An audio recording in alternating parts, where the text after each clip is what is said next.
Bienvenue sur Space News, au cœur de l'actualité. Merci beaucoup, monsieur le modérateur.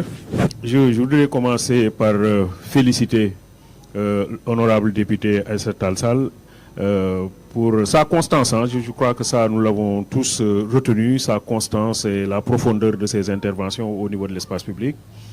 Je voudrais aussi féliciter mon ami et jeune frère Ngagne.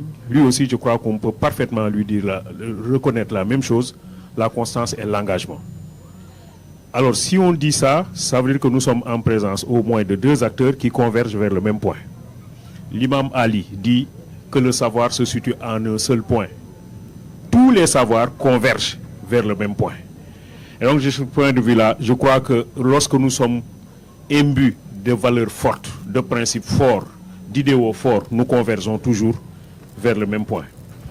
Alors, ce qui s'est passé, c'est que si on regarde un grand penseur qui s'appelle Pierre Clastres, lui dit que la vie politique a évolué en passant par plusieurs phases.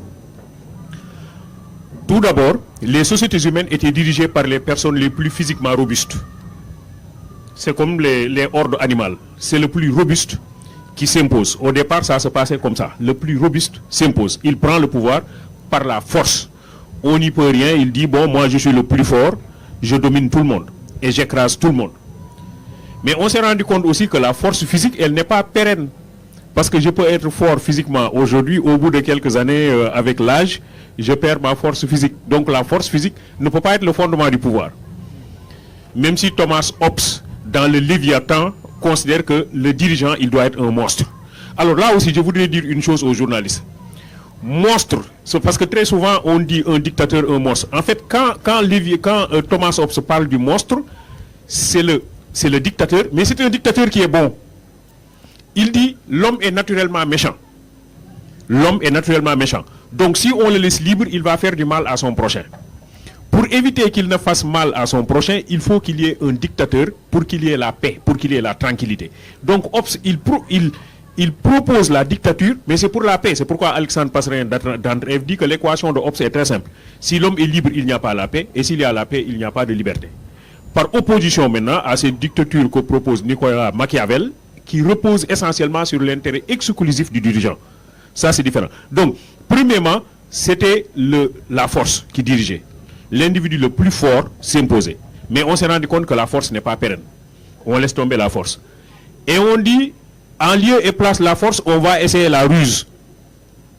Le plus rusé va conquérir le pouvoir et va le conserver. Nicolas Machiavel développe ça. Par exemple, dans Le Prince, le prince doit exercer le pouvoir en s'appuyant sur la ruse. Mais là aussi, on s'est rendu compte plus tard que la ruse, elle n'est pas pérenne. De la même manière que la force n'est pas pérenne, la ruse ne l'est pas non plus. Parce que la ruse peut être un jour ou l'autre décodée. Et en conséquence, elle sert d'être efficace. Alors, on a abandonné la ruse. Et on a dit, il faut des idéologies. En lieu et place de la force, de la ruse, on met en place des idéologies avec des valeurs partagées. Idéologie socialiste, idéologie communiste, idéologie maoïste, idéologie libérale. Donc plusieurs idéologies. Dans les années 89, on s'est rendu compte avec la chute du mur de Berlin et la perestroïka sous Gorbatchev que les idéologies ont commencé à rencontrer des difficultés. Je ne suis pas en train de dire que les idéologies ont disparu. Elles ont commencé à rencontrer des difficultés. C'est pourquoi certains ont parlé d'ailleurs de la fin de l'histoire. La fin de l'histoire, l'idée qu'au fond, les idéologies qui jusque-là ont fait fonctionner notre monde ont commencé à rencontrer quelques difficultés. Alors, on va vers une autre étape, la dernière étape, qui est l'offre. On propose une offre. Donc, et cette offre, elle n'est pas exclusivement articulée à une idéologie. Elle peut tirer source et inspiration de plusieurs idéologies. Elle peut être une offre qui fait de la synthèse et qui répond à une question minimale, quel type de société on veut construire. Et on va le faire avec des gens qui partagent le même idéal et qui partagent les mêmes valeurs. Et c'est à ce niveau-là que l'honorable député, je crois, l'a parfaitement bien vu, l'idée que l'espace politique s'est présenté comme un espace de rencontre. Elle a même donné un exemple qu'il y a des Sagnants qui portent son nom, qui portent son prénom. Donc c'est une façon de dire que l'espace politique constitue un espace de rencontre autour de valeurs partagées. Autour de valeurs partagées. Donc, nous disons que la valeur essentielle que nous mettons en avant, c'est l'unité, c'est la cohésion. Parce que sans cela, il n'est pas possible de faire quoi que ce soit. Est-ce que nous réfléchissons sur le fait que, traditionnellement, je le rappelle très souvent, on mangeait autour du bol. Mais le bol, c'est cette société que nous partageons. On met le bol et tout le monde se met autour du bol. Et chacun doit tenir le bol avec la main gauche pour que le bol ne bouge pas. Mais ce bol, c'est cette société que nous devons tenir avec la main gauche pour que cette société ne soit pas déséquilibrée.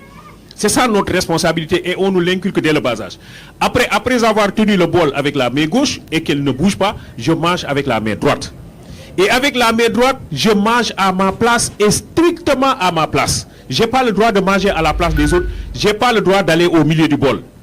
Donc chacun doit savoir rester à sa place. Moi j'ai fait une conférence à l'université sur le thème « Pourquoi le conducteur sénégalais ne respecte plus le code de la route ?» J'ai dit parce qu'on ne mange plus autour du bol. Manger autour du bol, manger strictement à sa place. Demain si je conduis, je vais conduire à ma place. Les condiments qui sont au milieu du bol ne sont pas accessibles aux enfants.